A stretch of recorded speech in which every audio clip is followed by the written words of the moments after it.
Em Brasília, 19 horas. Está no ar a Voz do Brasil. As notícias do governo federal que movimentaram o país no dia de hoje.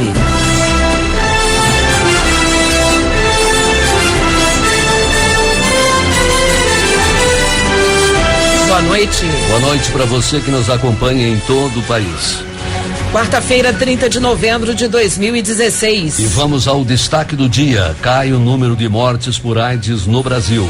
Por outro lado, 260 mil brasileiros têm a doença e não sabem. Uma campanha do Ministério da Saúde vai incentivar o diagnóstico. E você também vai ouvir na Voz do Brasil de hoje. Novembro Azul, multirões de exames e cirurgias no SUS ajudam muita gente a descobrir doenças no comecinho.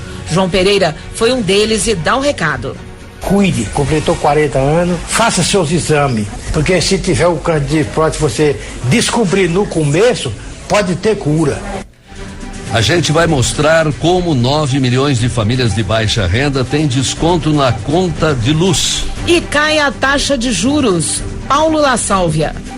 A nova taxa básica de juros da economia é de 13,75% ao ano. Eu volto daqui a pouco com mais detalhes. Apresentação da Voz do Brasil de Gláucia Gomes e Ayrton Medeiros. E para assistir a gente ao vivo na internet, basta clicar www.voz.gov.br. 260 milhões de brasileiros 260 mil brasileiros sabem que têm AIDS, mas não procuram tratamento. É o que mostra uma pesquisa do Ministério da Saúde. E para esse público e principalmente para os jovens, que o governo vai focar essas campanhas para prevenir o vírus HIV causador da doença. 827 mil pessoas vivem com HIV e AIDS no Brasil. Desse total, 260 mil pessoas sabem que têm a doença e não tratam, e 112 mil não sabem que estão infectadas. Para as autoridades, jovens entre 18 e 24 anos são mais vulneráveis, como explica Adele Benzaquem, do Departamento de DST, AIDS e Hepatites Virais do Ministério da Saúde. A grande mensagem que se passa para o jovem, dizer que ele vai viver bem e melhor tomando o tratamento. Para alertar sobre a necessidade do tratamento, Gabriel Estrela, que é soro positivo, mantém um canal no YouTube. Tem que entender que o tratamento mudou muito. A gente precisa atualizar todos esses conceitos e eu vou tentando fazer isso de vídeo em vídeo, aos pouquinhos. A epidemia no Brasil está estabilizada, com taxa de detecção em torno de 19,1 casos a cada 100 mil habitantes. O ministro da Saúde, Ricardo Barros, detalhou algumas ações para a conscientização e o combate à doença. O foco mais relevante é de homens que fazem sexo com homens. Esses é que vão ser o alvo principal do nosso tratamento para a exposição e o alvo principal das testagens e da busca de identificação e convencimento para o tratamento. O Brasil também ampliou a assistência aos infectados em 38% entre 2013 e 2016, o que ajudou na redução de mortes de 5,9 para 5,6 a cada 100 mil habitantes. Reportagem Mara Kenupi. Hoje é o último dia do mês, mas ainda é bom lembrar da campanha Novembro Azul. Pois é, e hospitais universitários de todo o país estão promovendo mutirões para operar pacientes com problemas na próstata. A intenção é diminuir a fila de pessoas que esperam pela cirurgia, que pode melhorar a qualidade de vida dos pacientes. O mutirão, que oferece consultas e exames, também chama a atenção dos homens para a necessidade de cuidar da saúde. O aposentado João Pereira da Silva, de 68 anos, sentiu os primeiros sintomas do câncer de próstata há 10 anos. Mas só fez o primeiro exame 5 anos depois e a doença já estava em estágio avançado. Agora ele vai passar por uma cirurgia e conta que o procedimento vai melhorar a qualidade de vida. Vou fazer a cirurgia já, se Deus quiser, e ficar sem essa sonda. Depois da cirurgia eu vou passar mais ou menos 4 ou 5 dias, ou mais ou menos aqui, aí tira a sonda e eu vou para casa. Estou curioso esperar essa maravilhosa oportunidade. João é um dos pacientes atendidos pelas ações do Novembro Azul, uma campanha de conscientização sobre a importância dos cuidados com a saúde do homem. Hospitais universitários do país estão realizando mutirões para cirurgias de próstata. No HUB, em Brasília, foram 8 operações só nesta quarta-feira. O urologista Fernando Dias faz parte da equipe do HUB e conta que quanto mais cedo for feito o diagnóstico, melhor o resultado. Quando se fala em câncer, o diagnóstico precoce ainda é a melhor prevenção. Ansioso pelo resultado da cirurgia, o aposentado João Pereira dá o recado. O conselho que eu dou para todas as pessoas que têm câncer de próstata, cuide. Completou 40 anos, faça seus exames, porque se tiver o câncer de próstata, você descobrir no começo, pode ter cura. Os exames para o diagnóstico de doenças da próstata são feitos gratuitamente na rede pública de saúde em qualquer período do ano. Reportagem Thaísa Dias. O transporte das vítimas do acidente de avião com a equipe da Chapecoense até o Brasil deve ser feito antes do final de semana. Esta é a expectativa do embaixador brasileiro na Colômbia, Júlio Bitelli, que coordena as ações do governo brasileiro em Medellín. A equipe da Voz do Brasil conversou com o embaixador por telefone e ele explicou que o trabalho de reconhecimento das vítimas está sendo feito de forma rápida. Até o final da tarde de hoje, 42 corpos já tinham sido identificados. Júlio Bitelli destacou que a equipe da Polícia Federal Brasileira, que voou ontem para a Colômbia, levou dados de impressões digitais das vítimas para auxiliar no reconhecimento. A Polícia Federal Brasileira trouxe ontem as fichas datiloscópicas, quer dizer, as impressões digitais de todos os passageiros, e com essas fichas e com os passaportes que foram recuperados no local do desastre e com a participação dos especialistas da Polícia Federal Brasileira, está sendo possível avançar muito rapidamente na identificação dos corpos. Então, não vai ser necessário que as famílias venham a Medellín para identificar as vítimas.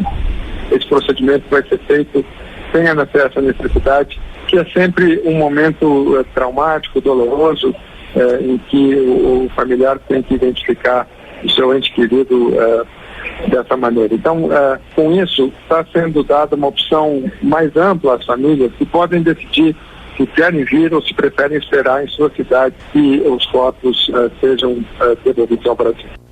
A Força Aérea Brasileira possui um avião de grande porte que está em Manaus, aguardando para embarcar para a Colômbia e fazer o transporte dos corpos para o Brasil. Caso seja necessário, outro avião de grande porte também vai ser acionado. Ao todo, são 71 vítimas do acidente. Entre eles estão 19 jogadores, membros da comissão técnica e dirigentes da Chapecoense, além de jornalistas brasileiros. Você na Voz do Brasil. É hora de participação de ouvintes aqui na Voz do Brasil. É o espaço para que você, cidadão, possa tirar suas dúvidas. Você pergunta e nós buscamos a resposta. Bem, hoje a gente responde a dúvida da Janaína Lopes, de São Gonçalo, Rio de Janeiro. Vamos ouvir. Quem está falando é a Janaína de São Gonçalo. Eu gostaria de saber da proposta do governo Temer para o Projovem Urbano. Desde 2007, São Gonçalo é contemplado com o programa e os jovens estão querendo saber se irá ter uma nova oportunidade para a conclusão de seus estudos. Janaína, a repórter Raquel Mariano apurou junto ao Ministério da Educação e sua dúvida e tem a resposta. Olá, Janaína. Como a sua pergunta é sobre o Projovem, primeiro nós vamos explicar um pouquinho para o ouvinte o que é essa ação do governo federal. O Projovem é o Programa Nacional de Inclusão de Jovens, que existe desde 2005. Ele oferece ensino fundamental para as pessoas de 18 a 29 anos, que não tiveram a oportunidade de concluir os estudos, mas que já saibam ler e escrever. Cada aluno recebe uma ajuda de R$100 por mês, desde que não falte às aulas e entregue todos os trabalhos. O Projovem funciona assim. O governo lança um edital e as prefeituras interessadas em oferecer o curso se inscrevem. Depois, cada cidade organiza o programa, de acordo com a realidade local. E a sua dúvida, Janaína, é se o programa vai continuar em 2017. O Ministério da Educação respondeu a sua pergunta e informou que já repassou R$165 milhões para garantir mais uma edição do Projovem no ano que vem. Portanto, fique ligada e cobre da sua prefeitura. Vai ter mais um edital para os municípios se inscreverem no Projovem em 2017. Eu volto com vocês no estúdio. Obrigada, Raquel Mariano, pela resposta, e você também pode participar. Grave uma mensagem contando a sua história e mande para o nosso e-mail voz@abc.com.br ou no WhatsApp 61998627345. Eu vou repetir, 61998627345. Bem, depois a produção da Voz do Brasil vai procurar a resposta para você. Participe. 19h10 no horário brasileiro de verão. 9 milhões de famílias de baixa renda contam com desconto na tarifa de energia elétrica. E a gente vai falar daqui a pouquinho como você pode ter acesso a esse benefício. Não saia daí. O produto interno bruto, que é a soma de tudo que é produzido pelo país, recuou 0,8% entre os meses de julho e setembro deste ano, quando comparado aos 3 meses anteriores. As riquezas geradas nesse período somaram 1,6 trilhão de reais. O Ministério da Fazenda explicou o resultado e manteve a projeção de que, com as medidas adotadas pelo governo, o PIB vai crescer no ano que vem. De acordo com o Ministério da Fazenda, o resultado do PIB no terceiro trimestre de 2016, que recuou 0,8%, é reflexo do alto endividamento das empresas e das famílias no país, como explica o secretário de Política Econômica do órgão, Fábio Kankzuk. Endividamento das empresas implicando menos investimento, e como o investimento é um dos componentes do PIB, isso significa PIB um pouco menor. O secretário afirmou ainda que as projeções do governo para 2016 e 2017 não foram alteradas. A previsão é de retração de 3,5% para este ano e crescimento de 1% para o ano que vem. Para Fábio Kankzuk, o resultado é positivo se forem comparados os últimos 3 meses de cada ano. O que está por trás desse número de 1,0%, na verdade, é um crescimento muito maior do que esse, se você mensurar da forma que é mais adequada para a gente sentir o que está de fato acontecendo com a economia, que é olhar o quarto trimestre de 2017 contra o quarto trimestre de 2016. E o ponto central aqui é que o que está dentro desse 1,0, na verdade, é um crescimento bastante expressivo. Para os próximos 5 trimestres ou 4 trimestres de 2017, o que a gente está vendo é um crescimento que, em termos anuais, é em torno de 2,8%. Fábio Kankzuk disse ainda que o Ministério da Fazenda tem trabalhado em reformas para aumentar a produtividade do país, o que contribui para o crescimento da economia. Reportagem Natália Mello. E o Banco Central anunciou agora há pouco mais uma redução na taxa básica de juros da economia. E quem tem os detalhes ao vivo é o repórter Paulo La Sálvia. Paulo, boa noite. Boa noite, Ayrton, Glaucio, ouvintes da Voz do Brasil. O Banco Central reduziu a taxa básica de juros da economia em 0,25 ponto percentual. Com a decisão, a Selic passa a ser de 13,75% ao ano. Segundo o Banco Central, alguns fatores justificam a redução dos juros. A inflação recente mostrou-se mais favorável, em parte em decorrência de quedas nos preços dos alimentos. E os passos no processo de aprovação das reformas fiscais têm sido positivos até o momento. A taxa é uma referência para o mercado. A partir dela são calculados, por exemplo, os juros tanto de um empréstimo bancário quanto das parcelas de um crediário numa loja. Por isso, uma taxa mais baixa, pode incentivar o consumo e a produção, já que compensa menos para os empresários investirem no mercado financeiro, que também remunera a partir da Selic. Ao vivo, Paulo La Sálvia. E além da queda dos juros, o governo trabalha medidas para fazer o Brasil voltar a crescer. A medida considerada principal é a proposta de emenda à Constituição que cria um limite para os gastos públicos. Projeto que foi aprovado em primeiro turno pelos senadores na noite de ontem. João Pedro Neto. O texto principal da proposta, que estabelece um limite para o crescimento dos gastos públicos, foi aprovado no Senado por 61 votos a favor e 14 contra. Pela proposta, as despesas do governo só podem aumentar com base na inflação do ano anterior, por um período de 20 anos. Agora o texto vai para a votação em segundo turno no Senado, que está previsto para ocorrer no dia 13 de dezembro. Se for aprovado, entra em vigor já em 2017. A medida, que já havia sido aprovada em 2 votações na Câmara, é considerada prioritária pelo governo para reequilibrar as contas públicas e, assim, retomar o crescimento econômico e a geração de empregos. Por meio do porta-voz da Presidência da República, Alexandre Parola, o presidente Michel Temer repudiou o vandalismo e a violência de um grupo de manifestantes que protestaram contra a proposta na terça-feira, em frente ao Congresso Nacional e na esplanada dos ministérios. Temer disse que a intolerância não é forma de expressão democrática e não pode ser instrumento para pressionar o Congresso. João Pedro Neto para a Voz do Brasil. Por outro lado, o governo busca atrair investimentos. E se tem mais empresas investindo por aqui, tem mais obras em andamento, mais gente empregada, mais gente comprando e por aí vai. É assim a roda da economia. E olha que tem uma das frentes que é a concessão dos aeroportos. Isso também significa melhorias nos terminais pelo país. Pois é, hoje o governo anunciou a publicação do edital para a concessão de 4 aeroportos: Fortaleza, Salvador, Florianópolis e Porto Alegre. Concedido à iniciativa privada há 4 anos, o Aeroporto Internacional de Brasília passou no teste dos passageiros. Melhorou muito com a reforma que fizeram, hoje oferece muita comodidade para todos que procuram aqui. Dá pra gente se sentar, dá pra gente se acomodar. Sem problema nenhum, não tem congestionamento, não teve nada. Eu acho ótimo. Agora é a vez dos aeroportos de Porto Alegre, Salvador, Florianópolis e Fortaleza serem concedidos à iniciativa privada. O leilão dos 4 terminais está marcado para o dia 16 de março.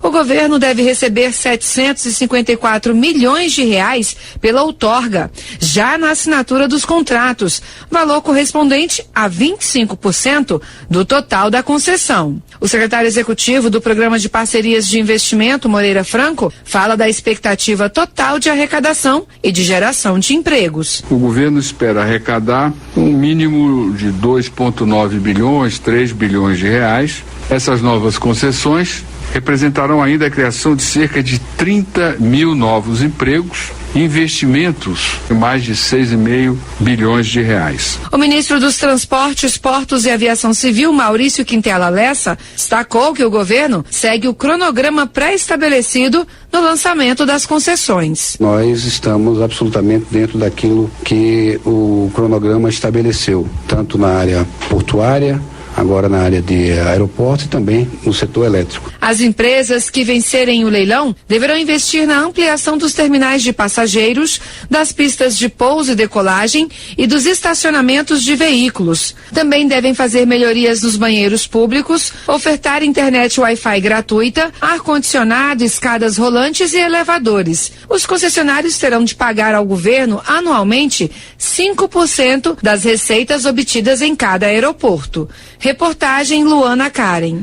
E melhorias nos aeroportos significa ainda mais gente querendo viajar. E olha, se tem um setor que neste ano está de sorriso aberto, é o setor turístico. Uma pesquisa divulgada hoje mostra que o faturamento das empresas cresceu no segundo trimestre deste ano. E a expectativa é de que novos investimentos para aumentar ainda mais os lucros. Fim do ano chegando e o turismo brasileiro já está assim, de vento em popa. Uma pesquisa realizada pelo Ministério do Turismo mostrou que o faturamento das empresas turísticas aumentou 66% entre agosto e outubro.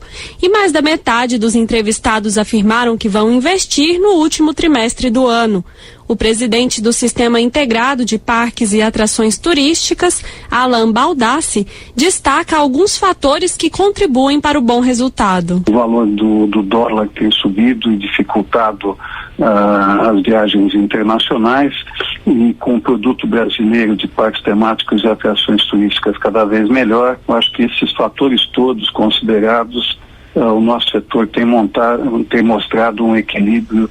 Mesmo diante das boas perspectivas para o setor, o ministro do Turismo, Marcos Beltrão, defende melhorias para estimular os investimentos e aumentar a geração de emprego e renda. Nós temos que modernizar várias legislações que são ligadas ao trade turístico, justamente para que o turismo brasileiro tenha mais competitividade, para que o turismo brasileiro possa avançar mais e, sobretudo, tirar a burocracia. A pesquisa ouviu quase 1.000 empresas dos ramos de transporte aéreo, parques e atrações turísticas, turismo receptivo, agências e operadoras de viagem, organizadoras de eventos e meios de hospedagem. Reportagem Natália Kozlik. 19h20, horário brasileiro de verão. Você sabia que pessoas de baixa renda podem ter desconto na conta de luz? Então, hoje 9 milhões de famílias brasileiras já contam com esse benefício. É que elas já fazem parte do cadastro único do governo federal, que é a porta de entrada para mais de 20 programas sociais. A gente vai falar agora quem tem direito e como garantir esse desconto. Podem ter acesso as famílias que possuem renda de até meio salário mínimo por pessoa ou que tenham um membro que receba o benefício de prestação continuada, o BPC. A coordenadora geral da Integração de Ações do Ministério do Desenvolvimento Social e Agrário, Denise Direito, destaca que a solicitação dos descontos deve ser feita diretamente na companhia de energia que atende a residência. Se eles consomem até 30 kW, vão ter 65%, se consomem de 30 a 100, 40%, e se consomem de 100 a 220 kW, 10%. Então, a família que consome menos e tem uma renda de até meio salário mínimo, ela tem direito a um desconto na tarifa de energia elétrica. A dona Marli Duarte de Souza tem uma produção caseira de leite de cabra e de vaca, lá no interior de Minas Gerais, fica no município de Buritis. A tarifa social de energia elétrica ajuda a reduzir os custos de refrigeração dos produtos, e ela conta que o programa ajuda muito na manutenção da família. E a redução da conta de luz é um dinheiro a mais no grupo familiar, que a pessoa pode estar comprando outras coisas para casa. Lá no povoado da Fazenda Soares, no estado do Piauí, o pequeno agricultor Reginaldo dos Santos Silva, de 48 anos, conta que as despesas da família diminuíram. Nós já vivemos uma dificuldade muito grande no nosso custo de vida, né?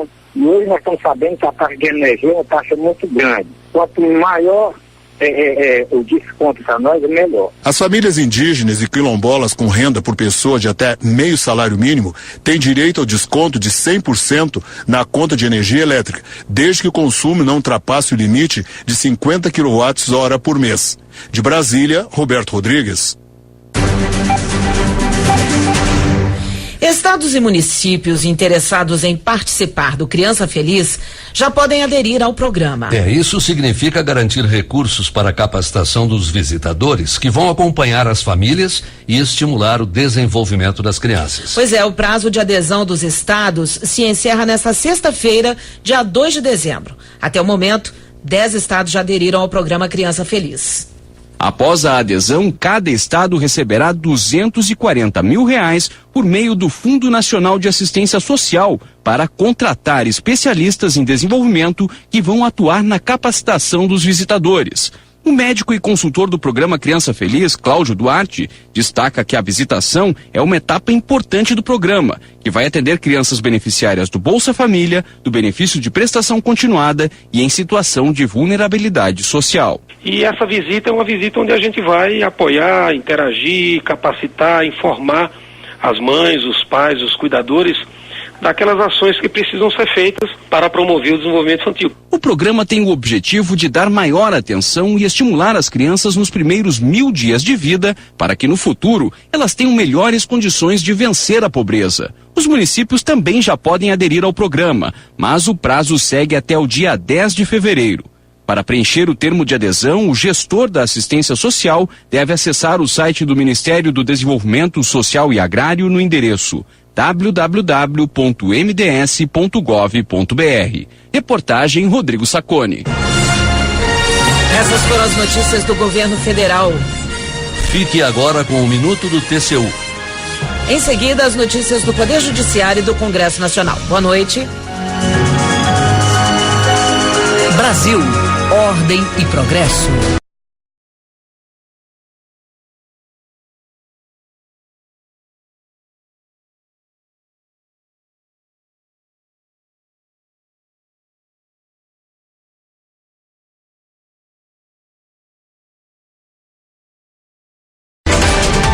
Minuto do TCU.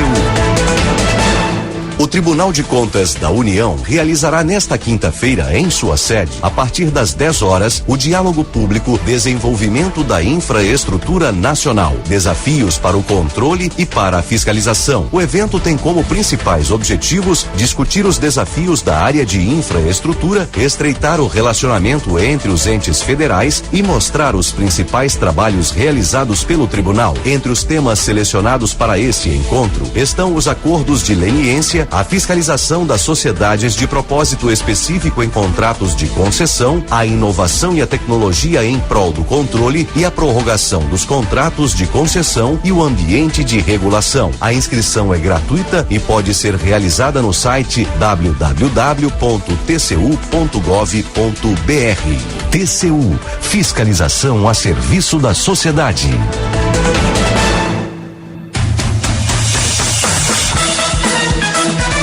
Você vai ouvir agora notícias do Poder Judiciário.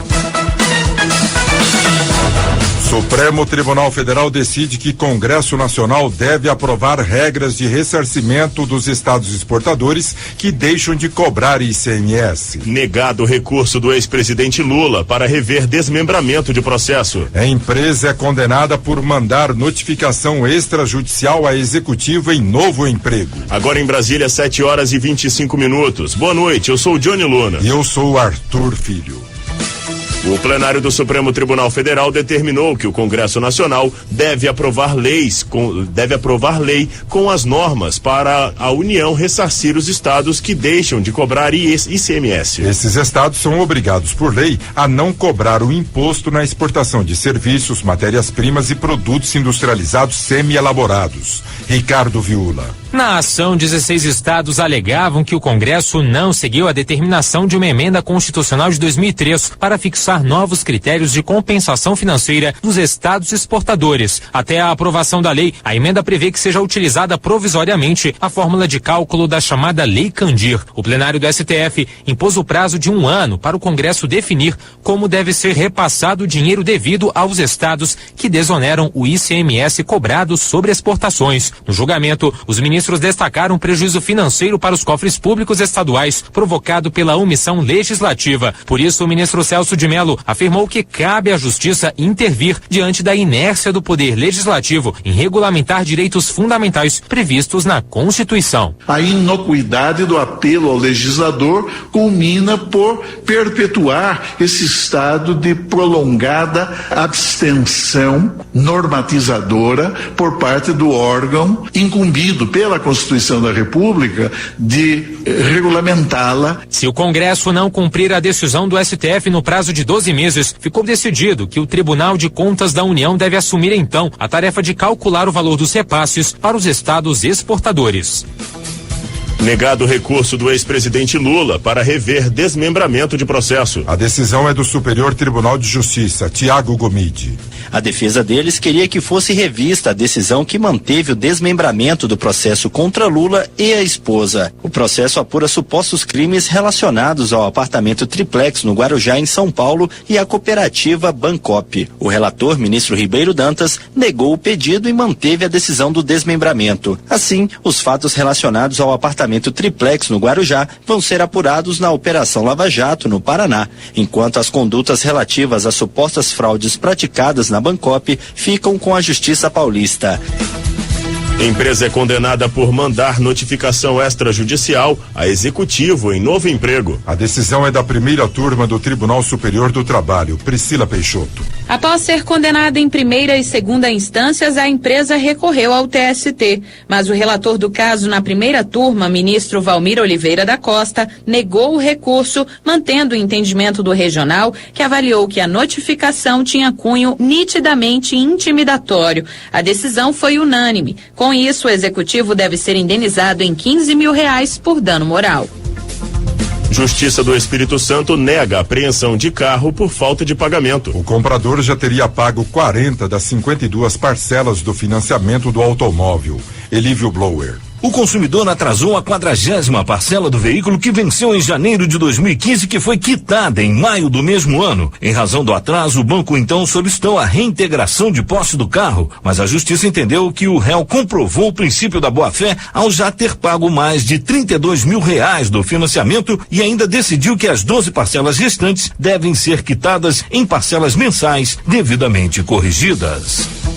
Homem será indenizado após ser ferido por fogos de artifício em show pirotécnico. A decisão é da Justiça de Santa Catarina. Mônica Cardoso.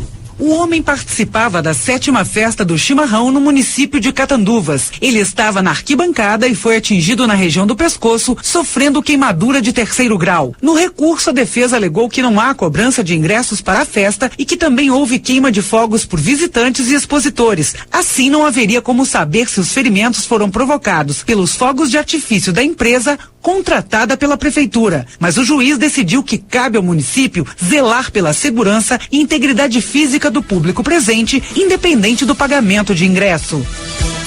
Pai deve indenizar filha por abandono afetivo. A Justiça do Acre fixou o valor em R$50 mil. De acordo com o processo, o pai deixou claro que nunca quis ter laços afetivos com a menina. Na decisão, a juíza afirmou que é importante a presença dos pais na formação da personalidade do ser humano e que esse tipo de abandono pode causar diversos danos.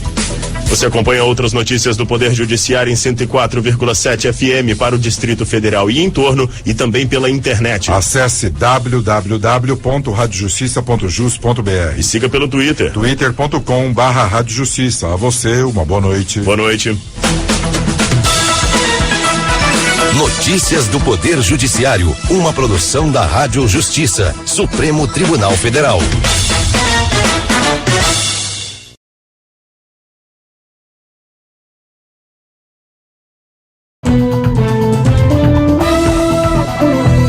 Está no ar, o Jornal do Senado.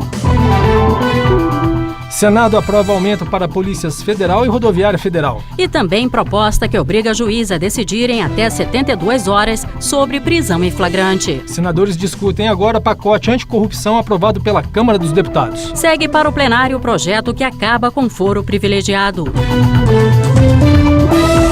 Estes são os destaques de hoje do Jornal do Senado, que começa agora. Boa noite. Boa noite. A Comissão de Constituição e Justiça aprovou proposta de emenda à Constituição do senador Álvaro Dias, do PV do Paraná, que acaba com foro privilegiado de autoridades que praticarem crime comum. Assim, presidente da República, senadores, deputados federais e ministros do Supremo Tribunal Federal, por exemplo, serão julgados por juízes de 1º grau, caso sejam autores de homicídio ou roubo. Repórter Roberto Fragoso. Pela proposta, somente terão foro privilegiado os crimes de responsabilidade, que são cometidos no exercício do cargo público. Vários senadores questionaram pontos da proposta, como onde seria o julgamento com o fim do foro especial, já que muitos agentes públicos moram em Brasília, mas um eventual processo pode vir de seu estado de origem. Álvaro Dias defendeu que esses detalhes sejam abordados em leis comuns que tratem de direito processual. E discutiremos posteriormente, mas esta questão constitucional que diz respeito à extinção do foro privilegiado para todas as autoridades no país, e são mais de 22 mil autoridades privilegiadas, nós devemos eliminar da Constituição. O relator, senador Randolfo Rodrigues, da Rede Sustentabilidade do Amapá, acolheu uma sugestão do senador Antônio Anastasia, do PSDB de Minas Gerais, que resolveria a questão do novo foro. As ações penais seriam julgadas no domicílio eleitoral do acusado. Mas para o senador Romero Jucá, do PMDB de Roraima, ainda há outras questões a serem resolvidas e a proposta como está é inviável. Eu me reservo ao direito de propor algumas mudanças operacionais e clarifiquem o texto no plenário através de emendas. Sou favorável à extinção do foro e sou favorável a mais clareza para que efetivamente possa funcionar e possa ser aprovado na Câmara dos Deputados. O grande desafio será aprovar isso na Câmara dos Deputados. O relatório permite que membros do Congresso condenados em decisão colegiada por crimes comuns sejam presos. Nos processos criminais contra o presidente da República, será exigida a autorização prévia de 2/3 da Câmara dos Deputados, assim como no caso de impeachment. A diferença é que o presidente poderá ser julgado por um juiz de primeira instância e será afastado do cargo assim que a denúncia for recebida pelo magistrado. E segue para análise da Câmara dos Deputados projeto aprovado hoje pela Comissão de Assuntos Sociais que cria novas regras, princípios éticos e científicos e agiliza as pesquisas clínicas em voluntários no Brasil. O texto facilita testes de novas drogas e o registro de medicamentos para o tratamento de doenças como câncer e diabetes. A proposta, relatada pelo senador Otto Alencar, do PSD da Bahia, ainda assegura aos voluntários assistência médica e acesso gratuito ao novo medicamento por um prazo de 2 anos, se ele for considerado benéfico e indispensável ao tratamento. Repórter George Cardim. Entre outros pontos, o texto permite a remuneração a quem participar da fase inicial da pesquisa e assegura uma indenização para eventuais danos decorrentes do estudo. Também garante que o participante possa se retirar a qualquer momento da pesquisa e determina a suspensão dos procedimentos se houver riscos de danos, invalidez ou morte. O objetivo é agilizar a liberação e o registro de novos medicamentos para o tratamento de doenças como câncer, Alzheimer e diabetes.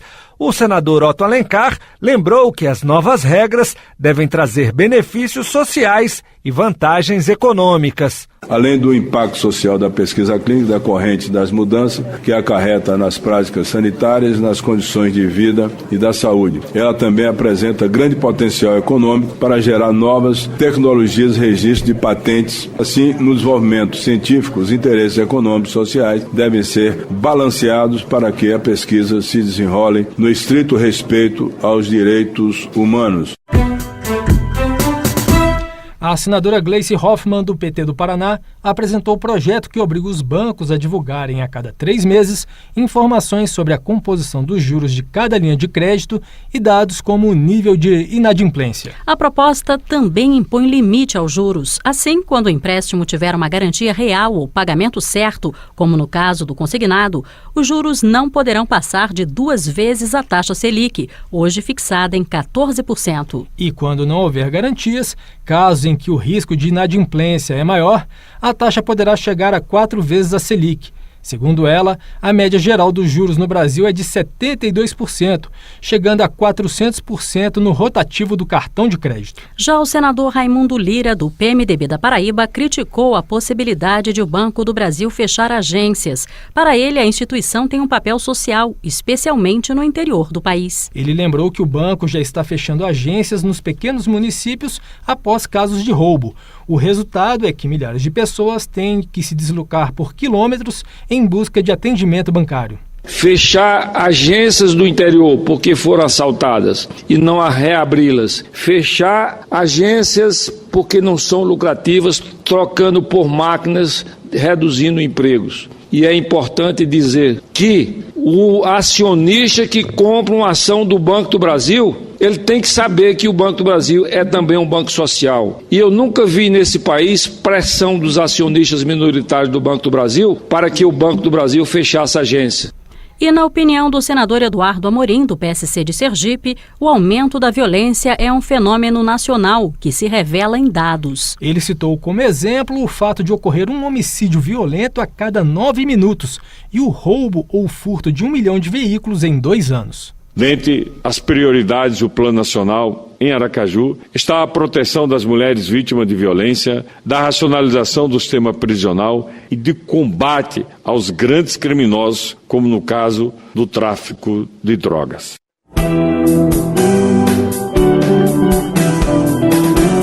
O plenário aprovou o projeto que impedirá a prisão de pessoas sem audiência com o juiz e o que aumenta o salário das polícias federal e rodoviária federal. E os senadores discutem a votação em urgência do pacote anticorrupção aprovado nessa madrugada pela Câmara dos Deputados.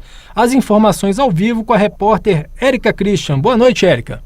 Boa noite, Alexandre. A chamada audiência de custódia obriga a polícia a apresentar um preso perante um juiz no prazo de 24 horas, na presença de um advogado ou de um defensor público. Segundo a relatora, a senadora Simone Tebet, do PMDB de Mato Grosso do Sul, a proposta vai impedir que os presos sejam torturados ou fiquem em presídios sem o aval de um juiz.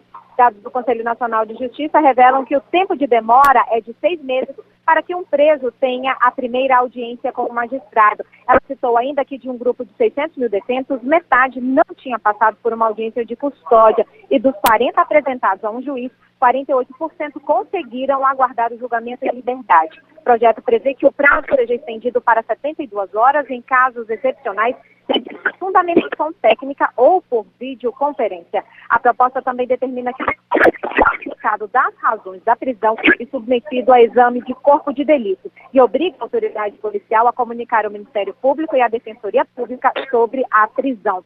O plenário de 3 anos para a Polícia Federal e servidores do DENIT e desenvolvimento de políticas sociais. E neste momento, realiza uma segunda votação. Na primeira, os senadores se manifestam apenas levantando a mão. Eles recusaram a qualquer momento do pacote de corrupção aprovado nesta madrugada pela Câmara. Os deputados, no entanto, modificaram de 2 milhões de pessoas. O pacote inicial previa a criminalização do caixador de campanha e de enriquecimento ilícito. Das 10 medidas, apenas 3 foram aprovadas. Os deputados retiraram do pacote a punição para o desvio de dinheiro público, a recompensa para denúncias de corrupção, mas incluíram o crime de abuso de autoridade para juízes e promotores. O pedido de urgência para votação imediata no plenário foi apresentado pelo PSD, PTC e PMDB. Os demais partidos se opuseram ao pedido para que o pacote anticorrupção seja modificado durante votação pela Comissão de Constituição e Justiça. Portanto, na primeira votação simbólica, o plenário rejeitou a urgência para a votação do pacote anticorrupção. E, neste momento, os senadores fazem a votação nominal, que deverá ser encerrada daqui a pouco. Érica Christian, ao vivo, para o Jornal do Senado. Jornal do Senado, apresentação Alexandre Campos e Marluce Ribeiro, áudio Eliseu Caires. O Jornal do Senado fica por aqui e acompanha agora as notícias da Câmara dos Deputados. Boa noite. Boa noite, até amanhã.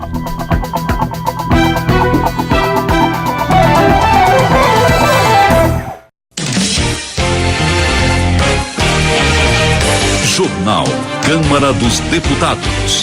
Após decisão do Supremo sobre aborto, Câmara rediscutirá regras. Medidas contra a corrupção são aprovadas em meio a forte polêmica. A principal controvérsia foi a responsabilização de membros do Judiciário. Boa noite. Câmara aprova texto que prevê medidas de combate à corrupção, mas exclui boa parte das sugestões feitas pelo Ministério Público. Na votação em plenário nesta madrugada, os deputados aprovaram emenda que prevê a responsabilização de juízes e membros do Ministério Público por crimes de abuso de autoridade. Entre outras medidas, o projeto tipifica o Caixa 2 como crime eleitoral. Acompanhe a reportagem. O projeto, que ficou conhecido como 10 medidas contra a corrupção, foi aprovado pelo plenário da Câmara. Agora vai para análise do Senado. O texto foi uma iniciativa do Ministério Público com apoio de mais de 2 milhões de assinaturas. Traz bem mais que 10 medidas contra crimes relacionados ao patrimônio público. Por exemplo, aumenta as penas para crimes de corrupção, escalona as punições de acordo com o prejuízo para os cofres públicos e cria o crime de Caixa 2, de uso de dinheiro não declarado oficialmente nas campanhas eleitorais. Todos os partidos se disseram a favor da proposta de um modo geral, mas com ressalvas. Esse foi o caso do PSOL, do líder Ivan Valente, de São Paulo. É evidente que nós vamos votar favoráveis às medidas contra a corrupção. Acontece que precisa fazer o debate da maneira mais complexa que o texto exige. Na verdade, não são 10 medidas, mas são mais de 50 mudanças no Código Penal. E esse debate aconteceu. Se o texto principal era consenso, a polêmica estava nos chamados destaques, trechos selecionados pelos partidos para serem votados separadamente. O primeiro embate foi sobre incluir no projeto a punição para membros do Ministério Público e juízes que cometerem abuso de autoridade. O deputado Carlos Sampaio, do PSDB de São Paulo, disse que isso seria inoportuno. É um absurdo o exemplo que estamos dando, votando o crime de abuso de autoridade na calada de uma madrugada para passar uma impressão à sociedade, de que estamos aqui a punir investigadores da Lava Jato. Mas essa visão foi derrotada e a punição a magistrados e promotores entrou no texto, com o apoio da líder da minoria, deputada Jandira Fegali, do PCdoB do Rio de Janeiro, que defendeu que isso trará mais igualdade entre as autoridades. Essa emenda não impede a Lava Jato e evita, de fato, arbitrariedades, redução do direito de defesa ou que a arbitragem seja feita a favor de uma visão acima da lei e à margem dela. Ainda na fase de modificação do texto principal, foi retirada a previsão de que cidadãos pudessem denunciar crimes de corrupção, podendo receber até recompensa caso a informação se confirmasse. Saiu ainda a previsão de acordo penal, onde, mediante a confissão do acusado e reparação do prejuízo, ele poderia ter a pena aplicada imediatamente e ser beneficiado de progressão. Também saiu a permissão de realizar acordos de leniência, uma espécie de delação premiada para empresas que admitem ter cometido ilegalidades, com a fiscalização do Ministério Público. Nas contas do relator do texto, o deputado Onyx Lorenzoni, do Democratas Gaúcho, das 10 medidas de combate à corrupção iniciais, ficaram 2 no texto que vai agora para o Senado. Ele se diz frustrado. O objetivo inicial era combater a impunidade e melhorar os controles, no combate à corrupção. Não vai se combater a impunidade porque as principais ferramentas foram afastadas e o combate à corrupção vai ficar fragilizado. Boa Câmara entregando instrumentos para favorecer e dar instrumentos àqueles que são acusados de corrupção para poder tentar ameaçar, para tentar intimidar os procuradores e os juízes brasileiros. Isso não é adequado. Eu tentei fazer o melhor que eu podia. Tinham medidas em que o Brasil avançaria no mesmo patamar de países europeus, dos países mais avançados no mundo de combate à corrupção, e aí resolveram fazer picadinho disso e oferecer o quê? Oferecer a desesperança para o povo brasileiro. O plenário também aprovou o Estatuto da Segurança Privada. O texto não trata do piso salarial dos vigilantes, mas cria regras para o setor e transforma a área em assunto de interesse nacional, ou seja, só podendo ser alterado pelo Congresso. A proposta vai agora para a sanção presidencial. Da Rádio Câmara de Brasília, Dini Moraes. Política. O presidente da Câmara, Rodrigo Maia, afirmou hoje que pessoalmente não concorda com a responsabilização de juízes e promotores por abuso de autoridade, como previsto no texto das medidas anticorrupção aprovado pelos deputados nesta madrugada. Maia destacou que já tramita no Senado um projeto sobre o assunto. No entanto, ele avalia que não se pode questionar uma votação expressiva com relação à emenda que tratou do tema. Segundo o presidente, não se trata de retaliação ao Ministério Público ou ao Judiciário. Foi aprovado com uma maioria esmagadora, a votação foi nominal, quer dizer, foi tudo muito transparente. Eu acho que isso que é importante, a gente deixar clara a posição de cada um dos deputados, para que cada um de nós, perante os nossos eleitores, assuma suas responsabilidades. Pedro Vilela, do PSDB de Alagoas, elogia a aprovação do projeto que trata das 10 medidas contra a corrupção. No entanto, o parlamentar critica a aprovação de emendas que considerou inoportunas e revanchistas. No debate que tratou da emenda sobre a responsabilização de agentes públicos, ficou claro, na opinião de Pedro Vilela, que se trata de clara tentativa de intimidação a juízes, promotores e procuradores.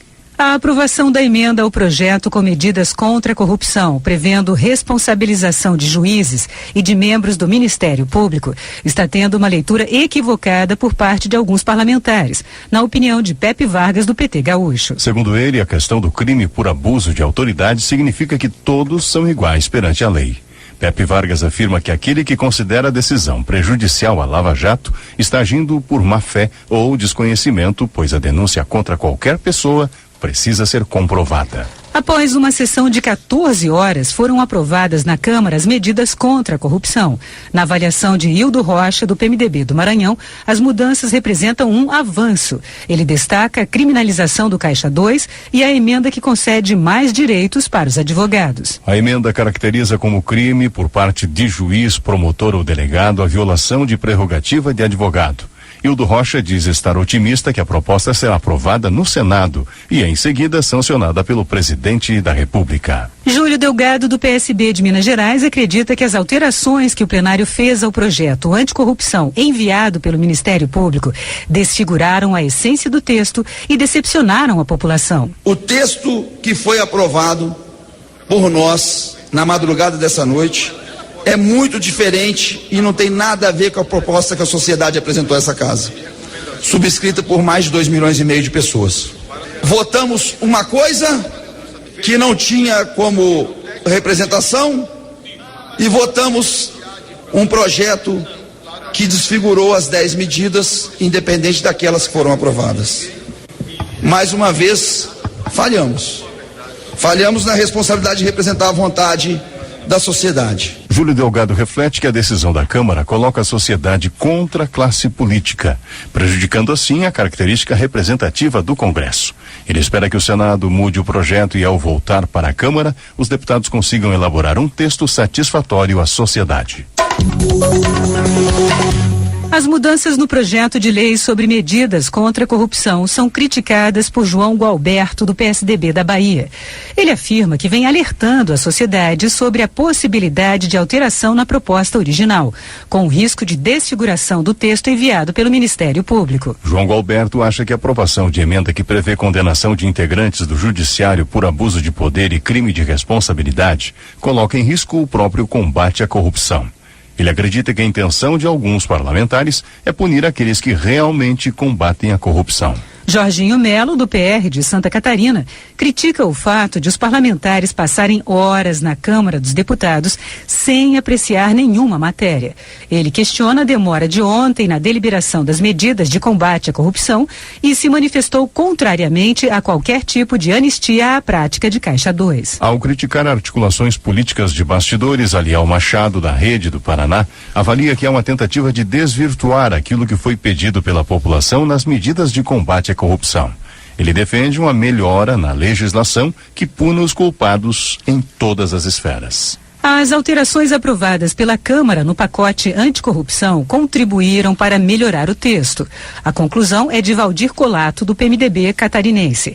Segundo ele, alguns itens propostos no projeto original poderiam prejudicar de forma irreparável uma pessoa denunciada antes mesmo do fim do processo jurídico. Valdir Colato também elogia a decisão do plenário de inserir o Caixa 2 no Código Penal e criminalizar a prática. Para ele, a atual legislação dificulta a fiscalização. A possibilidade de punição a membros do Judiciário por crime de responsabilidade e abuso de autoridade é criticada por Paz Landim, do PTB do Piauí. Ele justifica que já existem órgãos com competência para isso. Se pensa em punir juízes por abuso, desvios de autoridade, etc., é redefinir mais ainda o papel do Conselho Nacional de Justiça, que ia ser composto, sobretudo, de magistrados e membros do Ministério Público. Porque aí sim, esse seria o modo bem eficaz do combate aos chamados abusos de autoridade e demais desvios de eventuais magistrados, sempre minoria em nosso país. Paz Landim ressalta que desde 2004 os conselhos são responsáveis por julgar crimes de juízes e promotores. Para o parlamentar, a emenda amordaça os membros do judiciário, o que fere, segundo ele, a independência dos magistrados. Economia. O Diário Oficial da União publica hoje lei que desobriga a Petrobras de ser a operadora única dos blocos de exploração do petróleo da camada pré-sal. Nelson Pellegrino, do PT da Bahia, manifesta preocupação com a nova lei. Ele considera estranho que o presidente da estatal tenha afirmado que a empresa pode não participar dos leilões dos campos do pré-sal. Nelson Pellegrino avalia que o discurso é uma prova de que o governo Temer pretende entregar a Petrobras para as empresas estrangeiras. Milhares de estudantes e trabalhadores protestaram ontem contra a PEC do teto dos gastos e a reforma do ensino médio em frente ao Congresso Nacional. Houve confronto com a polícia militar e deputados de oposição denunciaram violação de direitos humanos. Benedita da Silva, do PT do Rio de Janeiro, informou que a manifestação ocorrida ontem em Brasília buscava ser pacífica. No entanto, a parlamentar lamentou a falta de iniciativa da presidência da Câmara para tentar apaziguar os ânimos de alguns manifestantes e da Polícia Militar. Segundo ela, os policiais agiram de forma truculenta. Já para Carlos Manato, do Solidariedade do Espírito Santo, a verdadeira manifestação de ontem não era pacífica nem buscava o diálogo. O que foi visto na esplanada, segundo ele, foi um bando de vândalos com coquetéis Molotov, virando e colocando fogo em carros, depredando ministérios e destruindo a esplanada. Carlos Manato ressalta que, de fato, no início da manifestação, jovens estudantes coordenados por partidos de esquerda andaram em paz e de forma ordenada, pedindo a rejeição da PEC do teto de gastos. Desenvolvimento regional. Com o atraso das obras da transposição do Rio São Francisco, o governo do Ceará recorreu ao Executivo Federal para evitar um colapso hídrico no estado. Ao destacar que este já é o 5º ano consecutivo de seca na região, Danilo Forte, do PSB, ressalta que o maior açude do estado, o Castanhão, está agora com apenas 6% da sua capacidade. Preocupado com a situação, Danilo Forte sugere que o governo federal convoque o Batalhão de Engenharia do Exército para atuar nas obras de transposição no estado. Segundo ele, se não houver essa medida, a previsão é de que a água acabe em março do ano que vem. 3 aeroportos do Tocantins estão incluídos no programa de aceleração do crescimento do governo federal. Os de Gurupi, Araguaína e Mateiros. Josi Nunes, do PMDB, observa que, para a modernização dessas estruturas, serão necessários investimentos que não estão contemplados no programa. Josi Nunes diz que está acompanhando de perto o andamento desses processos junto à Secretaria Nacional da Aviação Civil e à Secretaria de Infraestrutura do Estado. Ela informa que em Araguaína os trabalhos estão adiantados e os recursos serão liberados no próximo ano. Já em Gurupi serão necessárias obras antes da liberação de recursos prevista para 2018. A empresa Votorantim Metais apresentou ao governo do Rio Grande do Sul o projeto Caçapava do Sul, investimento que consiste na implantação de uma mina para a produção de minério no município. No entanto, Heitor Chu, do PSB, salienta que o empreendimento pode causar prejuízos irreparáveis ao meio ambiente do estado. Direitos Humanos. A primeira turma do Supremo Tribunal Federal decidiu descriminalizar o aborto no primeiro trimestre da gravidez. Como defensora da vida, Keiko Ota, do PSB de São Paulo, critica a decisão. Ela relata que, após perder um filho para a violência, uma nova gravidez levou esperança à sua família.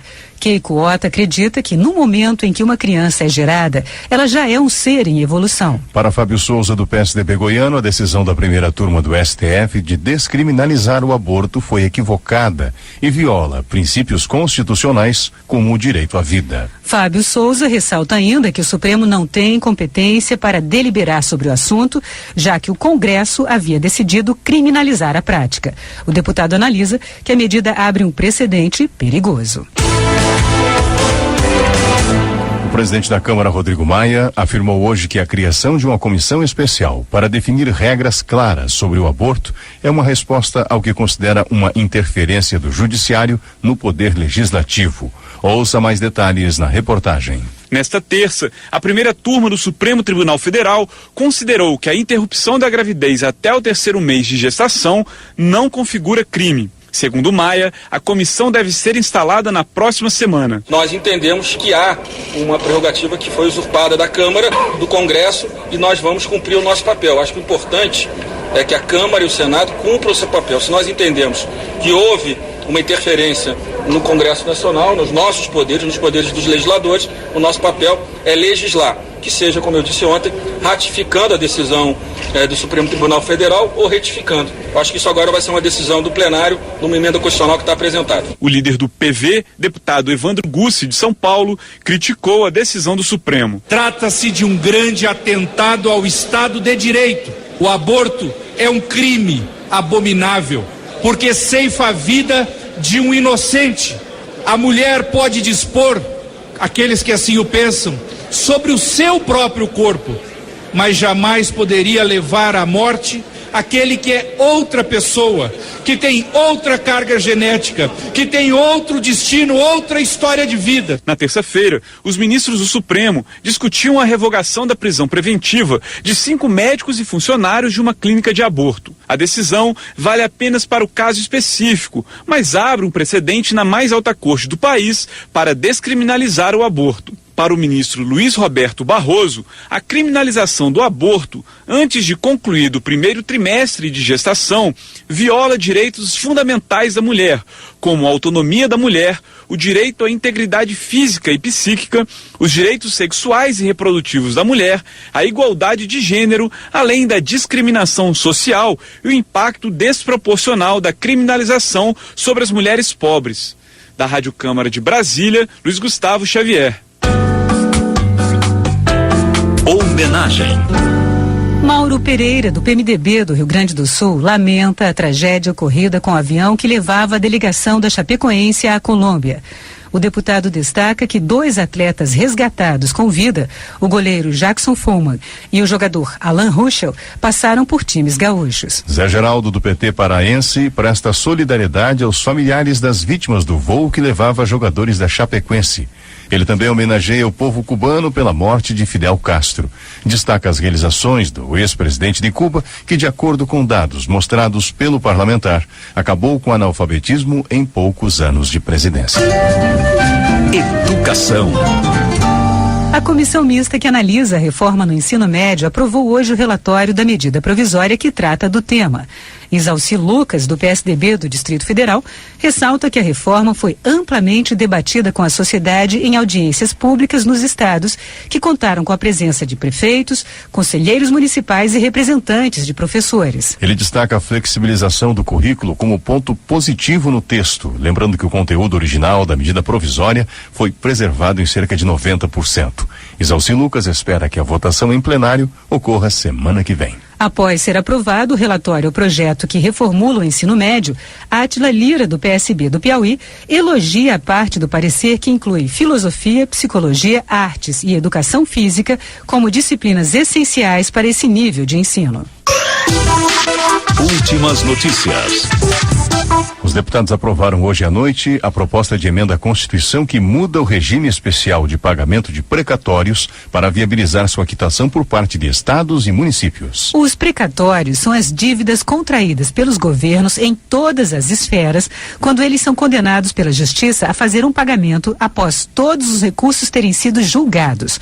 Conforme a PEC, os precatórios poderão ser pagos até 2020, dentro de um regime especial. O presidente da Câmara, Rodrigo Maia, destacou que houve acordo do plenário para votar a proposta ainda hoje. Segundo ele, essa é uma demanda dos governadores que passam por forte crise econômica. E termina aqui o Jornal Câmara dos Deputados. Uma boa noite. Boa noite. A Voz do Brasil volta amanhã. Voz do Brasil. De segunda a sexta, às 19 horas. Boa noite.